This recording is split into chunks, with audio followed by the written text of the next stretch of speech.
જય શ્રી કૃષ્ણ. સર્વ વૈષ્ણવોને મારા ભગવત સ્મરણ.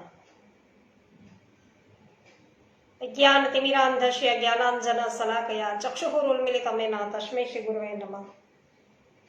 શ્રી ગોવર્ધન નાથ કી જય. શ્રી બાલકૃષ્ણલાલ પ્રભુ પ્યારે કી જય. શ્રી વલ્લભાધીશ કી જય. શ્યામ સુંદર શ્રી અમુને મહારાણી કી જય. શ્રી ગુસાઈજી પરમ દયાલ કી જય. શ્રી ગોકુલનાથ કી જય. શ્રી હરિરાયજી મહાપ્રભુની જય.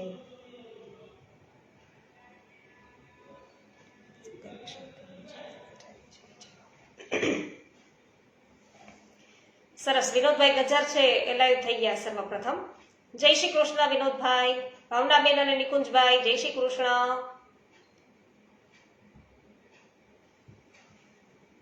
કાંતાબેન કોઠડિયા જય શ્રી કૃષ્ણ, સ્વાગત છે આપનું પણ.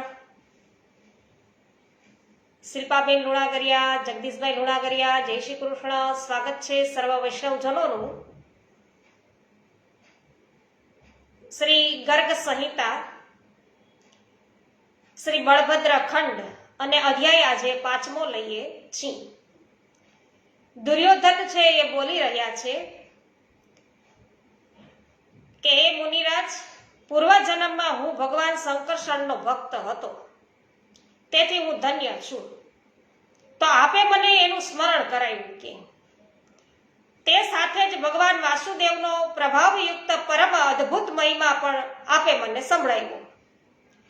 તો હવે એ કહેવાની આપ કૃપા કરો કે ભગવાન બળરામજી અને શ્રી કૃષ્ણચંદ્રે પૃથ્વી પર અવતરીને પિતાની નગરી મથુરાથી વ્રજમાં કેવી રીતે ગમન કર્યું અને વ્રજવાસીઓથી તે ગુપ્ત રૂપમાં કયા પ્રકારે રહ્યા તે કહેવાની કૃપા કરો. તો વૈષ્ણવો, આ દુર્યોધન જેવો દુર્યોધન પણ પ્રભુની લીલા વિશે જાણવા કેટલા આતુર છે એ વિચાર કરો. તો પૂર્વજન્મમાં એ કોણ હતો એ આપણે જોયું કાલે. ત્યારે વૈષ્ણવો આ જવાબ જ્યારે પૂછ્યો છે, કહ્યું છે કે મને આપ કૃપા કરીને કહો, ત્યારે આ પ્રાવિક મુનિ છે એ એવું બોલ્યા કે યાદવોની નગરી મથુરામાં રાજા ઉગ્રસેન હતા અને એક વખત તેના મોટા ભાઈ દેવકની કન્યા દેવકીથી વસુદેવના લગ્ન થયા. લગ્ન ઉપરાંત વર વધુની વિદાયના સમયે ઉગ્રસેનના પુત્ર કંસ સ્વયં વસુદેવ અને દેવકીજીનો રથ ચલાવવા લાગ્યા. તે વેળા આકાશવાણી થઈ, અરે નિર્બોધ, તું જેનો રથ હાકે છે તેનો 8મો ગર્ભ તારો વિનાશ કરશે. આ સાંભળતા જ કાળનેમી તનય મહાન દૈત્ય કંસ હાથમાં તલવાર લઈ અને બહેન દેવકીનો વધ કરવાને તૈયાર થયો. તે વખતે વસુદેવજીએ કંસને સમજાવીને એવું કહ્યું કે તમે તેનો વધ ના કરો, જેનો તમને અને મને પણ ભય લાગે છે. દેવકીના ગર્ભથી ઉત્પન્ન જેટલા પુત્રો થશે તે બધાને લાવીને હું તમને આપી દઈશ. એટલે વસુદેવજીની વાત પર વિશ્વાસ કરી અને કંસે દેવકી વસુદેવ બંનેને કારાગૃહમાં પુરાવી દીધા અને તે નિશ્ચિંત થઈ ગયો. પછી દેવકીજીને પહેલો પુત્ર જન્મ્યો તો વસુદેવજીએ તેને તરત જ લાવી અને કંસને આપ્યો. કંસે એવું માન્યું કે વસુદેવજી ઘણા સત્યવાદી છે, તેથી તેમણે પોતાનો પુત્ર છે એ મને અત્યારે સોંપ્યો, તો તેણે પુત્રનો વધ કર્યો નહીં. તદ ઉપરાંત તેને ત્યાં નારદજી પધાર્યા અને તેમણે એવું કહ્યું કે જેમ અંકો છે એની વક્ર ચાલ છે, અંકોની વક્ર ચાલ છે, તે જ પ્રમાણે દેવતાઓની ચાલ પણ ઉલટી હોય છે. કે તો સંભવ છે કે અહીં કે તહીંથી ગણતા પણ પુત્ર 8મો માનવામાં આવે તો તે તમારો શત્રુ બને. કે તો વિશેષ વાત તો એ છે કે બધા યાદવોના રૂપમાં દેવતા જ જન્મેલા છે કે અને તે બધા તમારો વધ જ ઈચ્છે છે. આમ નારદજીએ કંસને કહ્યું. એટલે નારદજીની આ વાત સાંભળી ત્યારથી દેવકીના જન્મેલા દરેક બાળકને કંસ છે મારવા લાગ્યો. તે વખતે કંસના ભયથી યાદવોમાં નાસભાગ મચી ગઈ અને મહા કષ્ટોનો અનુભવ તેઓ કરવા લાગ્યા. પછી દેવકીજીના 7મા ગર્ભમાં ભગવાન અનંતનું આગમન થયું. તો કયો અનંત ભગવાન કોણ છે એના વિશેની વાત વૈષ્ણવો આગલા અધ્યાયની અંદર આપણે કરી, બીજા અને ત્રીજા અધ્યાયમાં. તો અહીંયા ભગવાન અનંતનું આગમન છે એ 7મા ગર્ભ તરીકે થયું. અને વસુદેવજીના બીજા પત્ની રોહિણી એ પણ કંસના ભયથી નંદ બાબાને ત્યાં ગોકુળમાં રહેતા હતા. તો ભગવાન શ્રી કૃષ્ણની આજ્ઞા લઈને યોગમાયા ભગવાન અનંતને દેવકીજીના ગર્ભથી ખેંચી લઈને વસુદેવ છે એના બીજા પત્ની રોહિણીજીના ગર્ભમાં છે એ સ્થાપવાને તૈયાર થઈ. તો દેવકીજીનો 7મો ગર્ભ એક સાથે હર્ષ અને શોક વધારનારો હતો. યોગમાયાએ તેને વ્રજમાં લઈ જઈ અને રોહિણીજીના ગર્ભમાં સ્થાપી દીધો. ત્યારે મથુરાના લોકો એવું બોલ્યા કે ઓહો, દેવકીનો ગર્ભ ક્યાં ચાલ્યો ગયો, કે મહદ આશ્ચર્યની વાત છે. ત્યાર પછી 5 દિવસ બાદ ભાદ્રપદ માસના શુક્લ પક્ષની ષષ્ઠી તિથિને, જે સ્વાતિ નક્ષત્ર અને બુધવાર યુક્ત હતી, મધ્યાહનના સમયે તુલા લગ્નમાં જ્યારે 5 ગ્રહ હતા ત્યારે વ્રજમાં વસુદેવ પત્ની રોહિણીના ગર્ભથી પોતાના તેજના દ્વારા નંદ ભવનને ઉદ્ભાસિત કરતા મહાત્મા બળરામજી પ્રગટ થયા. અને તે વખતે વાદળોએ જળબિંદુ વર્ષાવ્યા અને દેવતાઓએ પુષ્પવૃષ્ટિ કરી. નંદજીએ શિશુના જાતકર્મ સંસ્કાર કરાવ્યા. બ્રાહ્મણોને 10 લાખ ગાયોનું દાન આપ્યું. પછી ગોપોને બોલાવીને સારા સારા ગાયકોના સંગીતની સાથે મહા મહોત્સવ છે ઉજવાયો. પછી દેવકીજીના ગર્ભથી મધરાતે પરિપૂર્ણતમ ભગવાન શ્રી કૃષ્ણ જન્મ્યા. અને તે વેળા બીજી તરફ નંદરાણી યશોદાજી છે એમના ગર્ભથી કન્યાના રૂપમાં યોગમાયા પ્રગટ થઈ. માતાના ગર્ભમાંથી વૈષ્ણવો જે આ યોગમાયા છે એ પ્રગટ થઈ. અને યોગમાયાના પ્રભાવથી સકળ જગત છે એ સૂતેલું હતું. તો એ માયાનો પ્રભાવ હતો. ત્યારે ભગવાન શ્રી કૃષ્ણની આજ્ઞાથી વસુદેવજી શ્રી કૃષ્ણચંદ્રને લઈ અને યમુનાજીના સામે પાર વૃંદાવનમાં ગયા. અને યશોદાજીના શયનગારમાં જઈ અને તેમણે યશોદાજીની ગોદમાં બાળક શ્રી કૃષ્ણચંદ્રને સુવડાવ્યા. અને કન્યાને લઈ અને તે પોતાના સ્થાન પર પાછા આવ્યા. કારાગારમાં બાળકોનો રડવાનો અવાજ, બાળક છે એનો રડવાનો અવાજ છે એ સાંભળાયો. એટલે શત્રુના ભયથી ડરેલો કંસ તરત જ આવ્યો અને તેણે તત્કાળ જન્મેલી કન્યાને ઉઠાવી લીધી અને તેને એક શિલા પર પટકી દીધી. જેવી પછાડી તે પ્રમાણે વૈષ્ણવો કંસના હાથમાંથી એ તો છૂટી અને કન્યા જોશભેર ઉછળી અને ઉપર આકાશમાં જઈ અને યોગમાયાના રૂપમાં પરિણીત થઈ ગઈ. સિદ્ધ, ચારણ, ગંધર્વ અને મુનિગણ તેમનું સ્તવન કરવા લાગ્યા. અને યોગમાયાએ કંસને એવું કહ્યું કે અરે રે દુષ્ટ, તારો પહેલાનો શત્રુ તો ક્યાંય છે જન્મી ચૂક્યો છે. તું આ બિચારા વસુદેવ દેવકીને નકામા શા માટે દુઃખ દે છે? તો આ પ્રમાણે કહીને યોગમાયા વિંધ્યાચલ જતી રહી. અને દેવકીના આ વચનોથી દેવકીની પણ દેવી જે માયા છે એના, એ દેવીના આ વચનોથી કંસ તો ઘણો આશ્ચર્ય પામ્યો. પછી તેણે દેવકી અને વસુદેવને તો છોડી દીધા અને પૂતના આદિ દૈત્યોને બોલાવીને આજ્ઞા આપી અને 10 દિવસમાં જન્મેલા જેટલા બાળકો હોય તે બધાયને કે મારી નાખો. નવજાત શિશુ છે કોઈ રહેવા ન જોઈએ એમ. તો કંસની આજ્ઞા લઈ અને દૈત્યગણ બાળકોનો વધ કરવા લાગ્યા. તો બીજી તરફ નંદજીએ પુત્ર જન્મ સાંભળી અને મહોત્સવ ઉજવવાની યોજના કરી. તો હે કુરુરાજ, આ પ્રકારે ભગવાન રામજી અને શ્રી કૃષ્ણ અને તે પોતાના માયાથી જ ત્યાં પુત્ર ઉભર્યા અને વ્રજવાસીઓ પર કૃપા કરવાને માટે વ્રજમાં પ્રગટ થતા જ વિવિધ પ્રકારની અદ્ભુત બાળ લીલા તેઓ કરવા લાગ્યા. હવે તમે શું શ્રવણ કરવા ઈચ્છો છો તે કયો? તો આ પ્રમાણે તો શ્રી ગર્ગ સંહિતામાં શ્રી ભગવત કથા શ્રી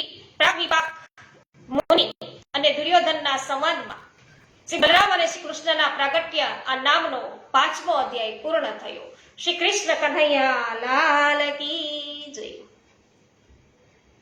શામજીભાઈ નકુમ પરિવાર સહિત ઉપસ્થિત થયા છે. પ્રિન્સભાઈ, પમીબેન સર્વનું સ્વાગત કરું છું. અર્જનભાઈ કડછા, આપનું સ્વાગત છે. શૈલેષભાઈ ગુદાત્રા, સ્વાગત કરું છું. પોસ્ટ શેર કરવા બદલ આભાર. સરસ. વિરેન્દ્રભાઈ કાલરિયા, આપનું સ્વાગત છે. મને ખૂબ ખૂબ વધાઈ આપી રહ્યા છે. અમારા પ્રભુનો આજે પ્રાકટ્ય મહોત્સવ છે, પાટોત્સવ એટલે. જય હો. આભાર આપનો. ચંદ્રેશભાઈ વઘાસિયા, આપનું સ્વાગત છે. જય હો. વિનોદભાઈ વાછાણી, આપનું પણ સ્વાગત છે. હેમાબેન ગુજરાતી, સ્વાગત છે. જયાબેન ગોડાસરા, શાંતિભાઈ ગોડાસરા, સ્વાગત છે. દયાબેન રાઠોડ, સ્વાગત કરું છું. મુકેશભાઈ અઘેરા, સ્વાગત છે. વાહ ભાઈ વાહ. ભાવનાબેન પણ મને રોજ યાદ કરે છે ને વિનોદભાઈ, ખૂબ જ સરસ. તો ભગવદીઓ યાદ કરે એનાથી તો બીજું કયું સૌભાગ્ય કહેવાય. જય હો. જીતુભાઈ પોકિયા, સ્વાગત છે આપનું. બિપિનભાઈ ડોબરિયા, સ્વાગત કરું છું. મહેન્દ્રભાઈ અઘેરા, સ્વાગત છે. વિઠ્ઠલભાઈ ગોંડલિયા, સ્વાગત કરું છું. હિરેનભાઈ દઢાણિયા, આપનું સ્વાગત છે. આરસા, સ્વાગત કરું છું. માધુરીબેન મિસ્ત્રી, જય હો, સ્વાગત છે. મહેશભાઈ વસુયા, સ્વાગત છે. મનીષાબેન અઘેરા, સ્વાગત છે. લીનાબેન પટેલ, આપનું સ્વાગત કરું છું. ગિરધરલાલભાઈ પટેલ, આપે પોસ્ટ શેર કરી છે, આપનો ખૂબ ખૂબ આભાર, સ્વાગત છે. આરસા, આપનું પણ સ્વાગત છે. જ્યોત્સનાબેન ધામેચા, સ્વાગત કરું છું. મનસુખભાઈ ગજેરા, સ્વાગત છે.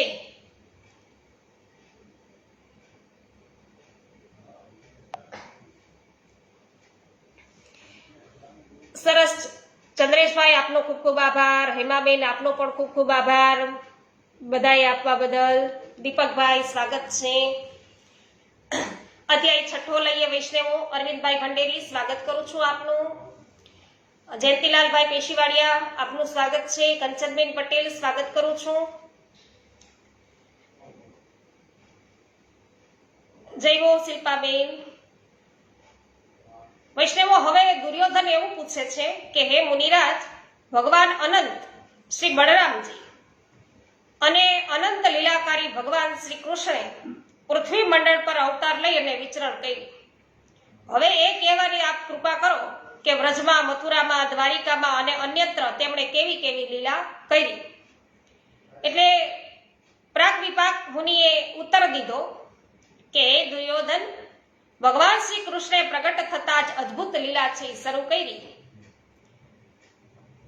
તેમણે પુત્રને મોક્ષ આપ્યો, સટકાસુર અને તૃણાવ્રતનો ઉદ્ધાર કર્યો, માતા યશોદાજીને વિશ્વરૂપ બતાવ્યું, દહીંની ચોરી કરી, પોતાના શ્રી મુખમાં બ્રહ્માંડના દર્શન કરાવ્યા, યમલા અર્જુન વૃક્ષને ઉખાડ્યું અને દુર્વાસાજીને માયાનો પ્રભાવ બતાવ્યો. શ્રીમદ ગર્ગાચાર્યજી દ્વારા શ્રી રાધા કૃષ્ણ નામ સુંદરતા અને મહિમાનું વર્ણન કરાયું. બ્રહ્માજીએ વૃષભાનું રાજનંદિની શ્રી રાધિકા સાથે ભાંડીલવનના રાસ મંડળમાં શ્રી કૃષ્ણના લગ્ન કરાવ્યા. ત્યાર પછી શ્રી કૃષ્ણ બલરામ બંનેએ વૃંદાવન જઈ અને વત્સાસુર અને બકાસુર આદિ તત્વોનો સંહાર કર્યો. ગોપાલોની 100 ગાયો ચરાવતા વૃંદાવનમાં વિચરણ કર્યું. પછી તાલવનમાં ગધેડાના સમાન ધેનુકાસુર છે, એ ધેનુકાસુર નામે દૈત્ય રહેતો હતો. તેણે પોતાની ધૂલતી ચલાવી અને બલરામજીને ઈજા પહોંચાડી. ત્યારે શક્તિશાળી બળદેવજીએ બંને હાથેથી એને પકડી અને તાળ વૃક્ષ પર છે એ અફાડ્યો. પછી તે ઉઠીને સામો આવ્યો. તે બલરામજીએ તેને પુનઃ જમીન પર પછાડ્યો. પરિણામે તેનું શિર છે એ ફૂટી ગયું અને એ મૂર્છિત થઈ ગયો. ત્યારે બલરામજીએ સત્વરે જ એક મૂકો માર્યો, જેનાથી તેનું પ્રાણ પંખેરું ઉડી ગયું. પછી શ્રી કૃષ્ણએ કાલિય નાગનું દમન કર્યું, દાવા અગ્નિનું પાન પણ કર્યું. તો વગેરે લીલાઓ કરી અને પછી શ્રી રાધિકાજી પ્રતિ પ્રેમ પ્રકાશ કરી અને તેમના પ્રેમની પરીક્ષા લીધી. રાધિકાજી છે એમના પ્રેમની પરીક્ષા કરી. વૃંદાવનમાં વિહાર કર્યો. હાવભાવ યુક્ત દાન લીલા અને માન લીલા, શંખાચૂડ આદિનો વધ અને શિવાસુરી ઉપાખ્યાન ઇતિની ઘણી બધી લીલાઓ પ્રભુએ કરી. પછી એક વખત ગોવર્ધન પૂજા કરી. ઇન્દ્ર યજ્ઞ ભાગથી વંચિત થવાથી ક્રોધિત થઈ અને સાવર્તક આદિ વાદળાના દ્વારા વ્રજમંડળ પર ભારે વરસાદ શરૂ કર્યો અને બધા વ્રજવાસી છે એ ભયથી ને વ્યાકુળ થયા. ભગવાન શ્રી કૃષ્ણએ તેને આતુર જોઈ અને ડરો નહીં એમ કહીને અભયદાન કર્યું. પછી તેમણે ગિરિરાજ ગોવર્ધન ઉખેડીને ગોવર્ધનને હાથની ટચલી આંગળી ઉપર ઉચકી લીધો અને 7 વર્ષની અવસ્થા વાળા શ્રી કૃષ્ણ પૂરા 7 દિવસો સુધી પર્વતને હાલ્યા ચાલ્યા વગર અવિચળ છે પોતે ઊભા રહ્યા. તો ટચલી આંગળીએ ગોવર્ધન ધરી 7 દિવસ પ્રભુ ઊભા છે અને ત્યારે સઘળા દેવતાઓની સાથે ઇન્દ્ર તો ભયભીત થઈ ગયો અને તેણે અતિ નમ્રતાપૂર્વક મુકટ ઝુકાવીને ભગવાન શ્રી કૃષ્ણના મંગળમય યુગલ ચરણોમાં પ્રણામ કર્યા, સ્તુતિ કરી અને અભિષેક કર્યો. પછી કામધેનુ સુરભી અને દેવતા અને મુનિજનોની સાથે સ્વર્ગમાં ચાલ્યા ગયા. ગોવર્ધન ધારણની આ અદ્ભુત લીલાને નિહાળીને બધા ગોપ અત્યંત આશ્ચર્ય પામ્યા. પછી શ્રી કૃષ્ણે ખેતરમાં મોતી આદિના બીજ વાવીને મોતી ઉત્પન્ન કરાવ્યું અને ચમત્કાર યુક્ત ઐશ્વર્ય છે ગોપોને દેખાડ્યું. તો કોશકો દાડી હરિના હાથ મારે વાલો મોતીડું વાવવા તે જાય. તો પછી ભગવાન શ્રી કૃષ્ણે શ્રુતિ રૂપા, ઋષિ રૂપા, મૈથિલી, કૌશલ દેશ નિવાસીની, અયોધ્યા વાસીની, યજ્ઞશીતા, પુલિંદના, રમા વૈકુંઠ વાસીની તથા શ્વેતદ્વીપ નિવાસીની, ઉર્ધ્વ વૈકુંઠ વાસીની, અજિત પદ વાસીની, શ્રી લોકાચળ નિવાસીની, દિવ્યા, અદિત્યા, ત્રિગુણા, વૃત્તિ, ભૂમિ, ગોપી, દેવશ્રી, જાલંધરી, બૃહસ્પતિ, પુરંદ્રી, અપ્સરા, સુતલ વાસીની અને નાગેન્દ્ર કન્યા આદિ ગોપી યુથોની સાથે પૃથક પૃથક રાસ મંડળની રચના કરી. તો એક વખત શ્રી બલરામજીની સાથે શ્રી કૃષ્ણચંદ્ર ભાંડીર વનમાં ગોપ બાળકોની સાથે ગાયો ચરાવવા લાગ્યા. ત્યાં જઈને એકબીજાની સાથે રમત કરવા લાગ્યા. તે વેળા ત્યાં પ્રલંબાસુર નામનો એક દૈત્ય ગોપ બાળકોનો વેશ ધારણ કરી અને ખેલમાં સામેલ થઈ ગયો. તે બલરામજી તેના પર વિજયી થયા. તેથી તેમને પીઠ પર ચડાવીને જવા લાગ્યા. તો ગિરિરાજ સમાન વિશાળ દેહવાળા અસુર છે મથુરા ભણી જવા માંગતા હતા. પછી એ અસુરની પીઠ પર સવાર અમિત પરાક્રમી શ્રી બળદેવજીએ રોષે ભરાઈને તેના મસ્તક પર મુષ્ટિ પ્રહાર કર્યો અને એ પ્રહારથી વજ્રની ચોટ ખાધેલા પર્વતની જેમ એ અસુરનું શિર છે એના ટુકડે ટુકડા થઈ ગયા અને તે જ ક્ષણે તે ભૂમિમાં પડી ગયા. એકવાર ગરમીના દિવસો, તે ગરમીના દિવસોમાં બધી ગાયો અને ગોપાળો મુંજના વનમાં આવી ગયા. એટલામાં ત્યાં ઘણા જોરથી ને પ્રલય અગ્નિના સમાન દાવાગ્નિ સળગી ઉઠ્યો અને તે ચારે બાજુ ફેલાઈ ગયો.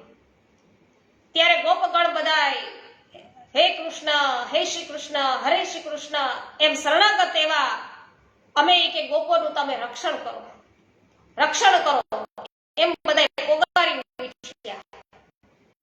બોલ્યા કે ડરો નહીં.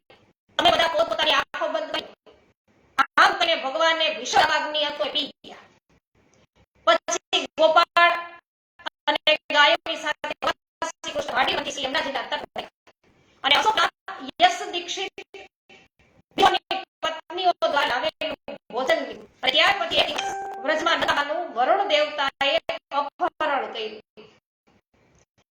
ત્યારે ભગવાને વરુણનું માન ભંગ કરી અને નંદ આદિ ગોપાળો અને બધા લોકોના દ્વારા દસકૃત રૂપના દર્શન કર્યા.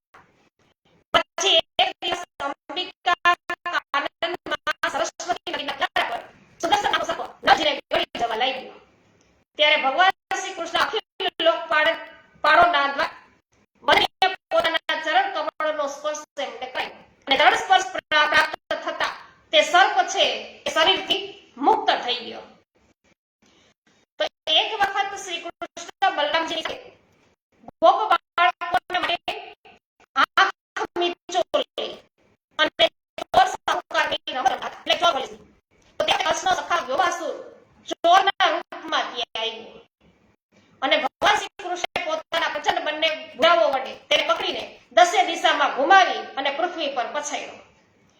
તે પ્રકારે કંસના મોકલેલા અહિષાસુર બળદના રૂપમાં આવ્યા અને શ્રી ભગવાને તેના બંને શિંગડા પકડીને તેને પણ ધરાશાયી કર્યા. ત્યારે નારદજીએ જઈ અને કંસને શ્રી કૃષ્ણની એ બધી લીલા થયેલી હતી તે બધી સંભળાવી અને પછી કંસે કેશીને મોકલ્યો. ભગવાન શ્રી કૃષ્ણે તેના મોંમાં પોતાની ભુજાનો પ્રવેશ કરાવીને તેના મર્મને છેદી નાખ્યું અને શ્રી કૃષ્ણ આ પ્રમાણે બલરામજીની સાથે વ્રજ મંડળમાં અનેક અદ્ભુત લીલાઓની રચના કરી. તો આ પ્રમાણે શ્રી ગર્ગ સંહિતામાં શ્રી બળભદ્ર ખંડના શ્રી પ્રાક વિપાક મુનિ અને દુર્યોધનના સંવાદમાં શ્રી રામકૃષ્ણની વ્રજ લીલાનું વર્ણન આ નામનો 6થો અધ્યાય પૂર્ણ થયો. શ્રી કૃષ્ણ કન્હૈયા લાલ કી જય. તો કેવું સરસ વૈષ્ણવો પ્રભુ છે, કૃપા કરે. આજે જે માથે બિરાજતા પ્રભુનું પ્રાગટ્ય દિન, તો આજે જ અધ્યાય એવો આવ્યો બલરામજીનું પ્રાગટ્ય અને શ્રી કૃષ્ણના પ્રાગટ્યનો અધ્યાય, સાથે સાથે એમની બાળ લીલાનો પણ અધ્યાય. વિનોદભાઈ ગજ્જર શું કહે છે કે કાલે રાત્રિના સત્સંગ બંધ થઈ ગયો હતો. હવે મને આજે અત્યારે પપ્પાએ વાત કરી કે ભાઈ રાત્રે તારો બંધ થઈ ગયો હતો અદ્વૈત છે. હું તો અહીંયા સતત ચાલુ રહી બધી વાર્તાઓ કરી નાખી, એકો એક પુસ્તક પૂરા કરી નાખ્યા. મને તો એમ કે મારી કમેન્ટ આમાં કોઈ દેખાતી નથી એમ, એટલે એ કાંઈ ખબર ન રહી કે બંધ થઈ ગયો છે એમ, એટલે માફ કરજો. જય હો વિનોદભાઈ. જ્યોત્સનાબેન દામેચા સ્વાગત છે, જય હો. નરેશભાઈ હિરાણી જય હો, સ્વાગત છે. દિનેશભાઈ સંચાણા સ્વાગત છે. દયાબેન રાઠોડ સ્વાગત છે. એમવી કોઠિયા સ્વાગત છે. કૌશલભાઈ કડિયા સ્વાગત કરું છું. હેમાબેન ગુજરાતી આભાર. અમરીશભાઈ છત્રાળા આપનું સ્વાગત છે. હસુબેન પટેલ સ્વાગત કરું છું. જયશ્રીબેન પટેલ. હા, આજે 5 મિનિટ થોડુંક ઉત્સવનો દિવસ હતો એટલે 5 મિનિટ મારાથી લેટ થવાઈ ગયું છે. જયશ્રીબેન. મનીષાબેન અઘેરા આભાર. હર્ષુભાઈ ત્રાપસિયા આપનું સ્વાગત છે.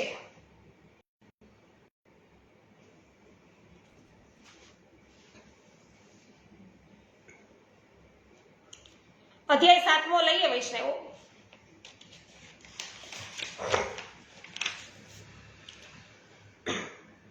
તો આ પ્રાવિપાક મુનિ એવું બોલ્યા છે કે હે યુવરાજ દુર્યોધન, ભગવાન બલરામજી અને શ્રી કૃષ્ણચંદ્રે મથુરામાં જે લીલાઓ કરી એનું ટૂંકમાં તને ખાલી વર્ણન છે એ કરી દીધું કે આટલી આટલી લીલાઓ કરી એમ.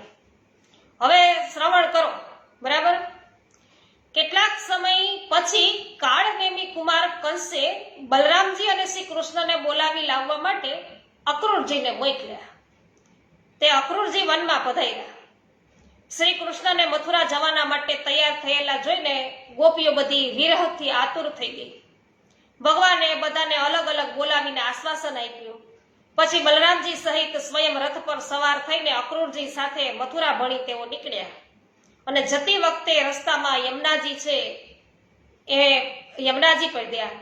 તો તેના જળમાં ભગવાને અક્રૂરજીને પોતાના તેજિયા ધામના દર્શન કરાવ્યા.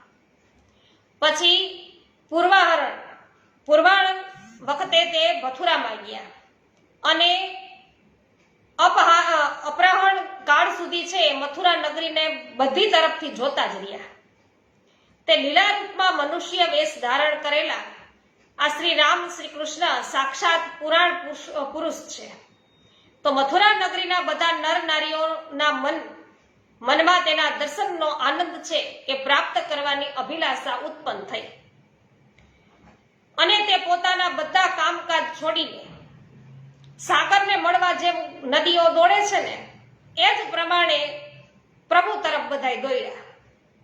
કોટી કોટી કામદેવોના અહમના ચૂરેચૂરા કરીને ભગવાન શ્રી કૃષ્ણ અને રામે પોતાનું સૌંદર્ય બધાને બતાવ્યું અને તે બધાના મનને હરણ કરતા તે સ્વેચ્છાએ વિચરણ કરવા લાગ્યા. પછી રાજમાર્ગમાં ભગવાને ધોબી અને રંગરેજને કપડાની યાચના કરી, પણ તેમણે જ્યારે આપ્યા નહીં ને ત્યારે બધાના દેખાતા જ હાથોથી પ્રહાર કરીને ધોબી અને રંગરેજને જીવનથી મુક્ત કર્યા. પછી ભગવાને એક દરજી મળ્યો ભગવાનને, તો તેણે વસ્ત્રો દ્વારા તેને સજાવ્યા અને ભગવાને તેમને પોતાનું સ્વારૂપ્ય છે એ પ્રદાન કર્યું.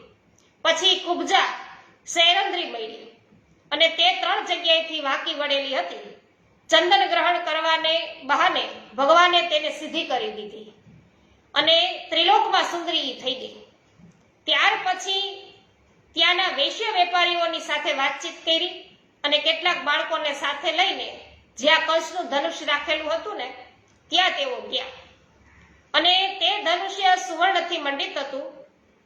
7 તાડ વૃક્ષો બરાબર તેની લંબાઈ હતી અને સહસ્ત્રો પુરુષો દ્વારા પણ તે ઉઠાવી શકાય તેમ નહોતું. તે ધનુષ્ય અષ્ટધાતુનું બનેલું હતું, અતિશય વજનદાર હતું અને તેનો બોજ લાખ ભારનો હતો. એટલો વજન હતો એમાં. તે કંસને તે ધનુષ્ય પરશુરામજી પાસેથી મળેલું હતું. એ વૈષ્ણવ ભગવાન શ્રી વિષ્ણુ સાથે સંબંધ રાખનારા શેષ સમાન કુંડળાકાર હતું. ભગવાન શ્રી કૃષ્ણે તેને દીઠું અને બળપૂર્વક ઊંચકી લીધું અને પછી બધા લોકોના દેખતા દેખતા જ લીલાપૂર્વક ધનુષને ચડાવ્યું અને કાન સુધી ખેંચી લઈ ગયા. પછી બંને ભુજાઓની મદદ લઈ અને તેને વચમાંથી ભાંગી નાખ્યું. તો ધનુષને આ તૂટવાનો ભયંકર ધ્વનિ છે એ પાતાળ સમાન સપ્ત લોકોમાં સમસ્ત બ્રહ્માંડમાં ગાજી ઉઠ્યું. તારલા અને દિગ્ગજગણ પોતાને સ્થાને વિચલિત થવા લાગ્યા. એટલું જ નહીં, સમગ્ર ભૂમંડળ 2 ઘડી સુધી થાળીની જેમ છે એ ધ્રુજવા લાગ્યો. તો અપરાહ્નના વખતે રંગશાળાના દ્વાર પર કોલિયાપીડ હાથી દેખાયો. તો ભગવાને તેને સમીપ આવીને બાળલીલાના રૂપમાં પડવા તેની સાથે યુદ્ધ કર્યું અને પછી તેની સૂંઢ પકડી તેને આમ તેમ ઘુમાવ્યો અને પછી તે પ્રમાણે એને જમીન પર પછાડ્યા. અને કોલિયાપીડ હાથીનો આ પ્રમાણે વધ કરીને શ્રી બલરામ અને શ્રી કૃષ્ણચંદ્ર કંસ રચિત રંગભૂમિમાં ગયા અને તેમણે ત્યાં બેઠેલા બધા લોકોને પોતપોતાના ભાવના અનુસાર યથાયોગ્ય દર્શન કરાવ્યા. તો અહીંયા જેટલા પણ લોકો બેઠેલા હતા રંગભૂમિમાં એ દરેકને પ્રભુએ દર્શન આપ્યા.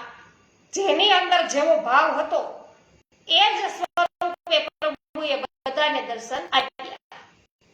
પછી ખડામાં જઈ અને મલ્લયુદ્ધ કર્યું. તો મલ્લયુદ્ધમાં કંસની સમક્ષ બધા લોકોના દેખતા જ ભગવાન અને શ્રી કૃષ્ણચંદ્રે ચાપુષ્ટિ કોઈ તો ભો ભેગા કરી ગયા. શ્રી કૃષ્ણના આ કાર્યો લઈ અને કંસ દુર્વચનોનો આ દ્વાર તિરસ્કાર કરવા લાગ્યા. પછી કૃષ્ણ કૂદીને કૂટવાસી કંસના અતિ ઊંચા મંચ પર ચડી ગયા અને તરત જ મૃત્યુના સમાન શ્રી કૃષ્ણને પોતાની સામે આવી કંસ મંચ પરથી ઉઠ્યો અને ભગવાનની ભર્ત્સના કરતા તેણે તે જ વખતે ઢાલ અને હાથમાં ઉઠાવી લીધી. શ્રી કૃષ્ણે તરત ઢાલ તલવાર લીધેલા કંસને બળપૂર્વક પોતાની પ્રચંડ ભુજાઓથી પકડી લીધો. પરંતુ ગરુડની ચાંચમાંથી જે પ્રકારે પછી છૂટી અને નાસી જાય તે પ્રકારે કંસ ભગવાન છે એના ભુજા બધા નીકળી ગયો અને ઢાલ તલવાર લઈ અને પુનઃ લડવાને માટે તૈયાર થયો. તો ભગવાન શ્રી કૃષ્ણ અને કંસ બંને પર આવી ગયા અને પૂર્વક એકબીજા પર આક્રમણ કરતા શોભાઈ ગયા.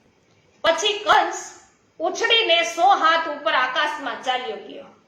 ત્યારે ભગવાન શ્રી કૃષ્ણે પણ તે જ પ્રમાણે ઉછળીને બાજ પક્ષીને પેઠે આ કંસને પકડી લીધો. કંસ પુનઃ શ્રી કૃષ્ણના હાથોમાંથી છૂટી અને નાસી ગયો. ત્યારે ત્રિલોકને ધારણ કરનારા શ્રી કૃષ્ણે ફરીથી પોતાના પ્રચંડ ભુજંગોથી તેને પકડી લીધો અને આમ તેમ ઘુમાવીને મહાકાશથી ઊંચે મંચ પર પછાડ્યો. જેમ વીજળી પડવાથી વૃક્ષ તૂટી જાય છે તે પ્રમાણે કંસના પડતા જ મંચના થાંભલા હતા એ તૂટી પડ્યા.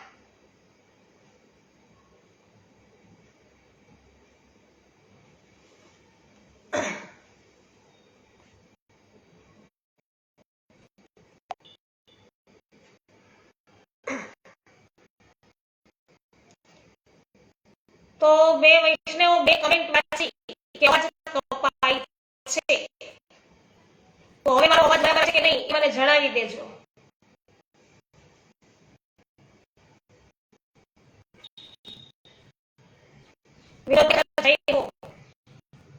રમેશભાઈ હંસાબેન પટેલ, કોમલબેન અને રાહુલભાઈ આપનું સ્વાગત છે. પોસ્ટ સેવા બદલ આભાર. સ્વાગત છે. હંસાબેન પટેલ સ્વાગત છે. હેમાબેન ગુજરાતી જય હો. હર્ષુખભાઈ રામોલિયા સ્વાગત છે. કાંતાબેન જય હો. કાંતાબેન હવે અવાજ આવે છે?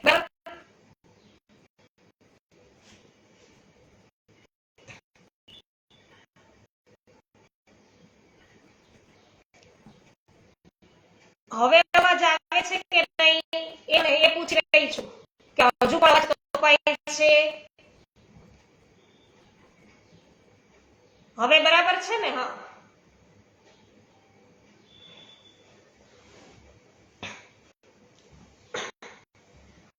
તો વૈષ્ણવો શ્રી કૃષ્ણના હાથમાંથી છૂટી ગયો ત્યારે ત્રિલોકને ધારણ કરનારા શ્રી કૃષ્ણે ફરીથી પોતાના પ્રચંડ ભૂદંડોથી એને પકડી લીધો અને આમ તેમ ઘુમાવીને મહાકાશથી ઊંચે મંચ પર પછાઈ ગયો. તો જેમ વીજળી પડવાથી વૃક્ષ તૂટી જાય છે તે પ્રમાણે કંસના પડતા આ મંચના થાંભલા છે તૂટી પડ્યા. વજ્ર સમાન આ કંસ નીચે પડ્યો. એકવાર તેને કઈ તાકાત થઈ પણ તે ફરીથી એક ઉઠ્યો અને મહાત્મા શ્રી કૃષ્ણની સાથે ઝૂઝવા લાગ્યો. તો ભગવાન શ્રી કૃષ્ણે પોતાની ભુજાઓથી પકડીને એને મંચ પર પછાડ્યો અને તેની છાતી પર ચડી બેઠા. તો જ્યારે તેમણે તેનું મસ્તક છે પકડીને કેસ ખેંચતા મંચની નીચે અખાડામાં નાખ્યો, પછી સર્વના આધાર સ્વરૂપ અનંત પરાક્રમશાળી સનાતન પુરુષ ભગવાન સ્વયં વેગપૂર્વક મંચ પરથી કૂદી અને કંસના પર પડ્યા. આ રીતે બંનેના પડવાથી પૃથ્વી કંઈક નીચે ઘસી ગઈ અને સમગ્ર પૃથ્વી મંડળ 3 ઘડી પર્યંત થાળીની પેઠે કંપવા લાગી. તો કંસના પ્રાણ નીકળી ગયા. હજી અવાજ કપાય છે? સરસ, ચાલો અટકાવી દઈએ વૈષ્ણવ.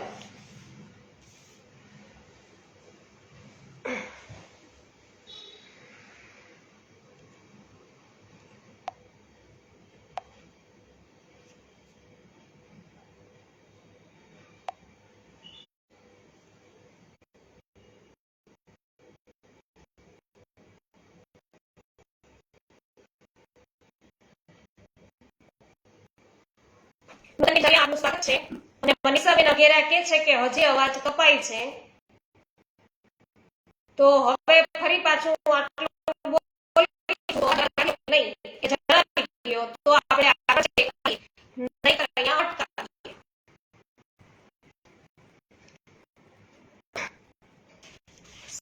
ચાલો, તો વૈષ્ણવો કંસના પ્રાણ નીકળી ગયા. સર્વના દેખાતા હોય તે જ પ્રકારે કંસના શરીરને ઘસડવા લાગ્યા.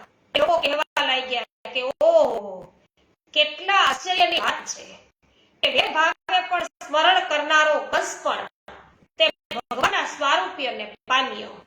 કંસનું મૃત્યુ થયેલું જોઈ અને તેનો નાનો ભાઈ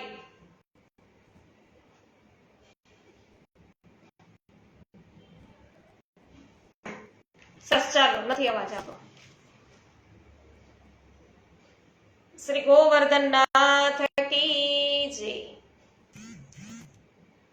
શ્યામ સુંદર શ્રી અમને મહારાણી કી જય. શ્રી વલ્લભાધીશ કી જય. શ્રી ગુસાઈજી પરમ દયાલ કી જય. શાતે સ્વરૂપ કી જય. શ્રી ગોકુલનાથ કી જય. શ્રી હરિરાયજી મહાપ્રભુની જય. સર્વે વૈષ્ણવોને મારા જય શ્રી કૃષ્ણ.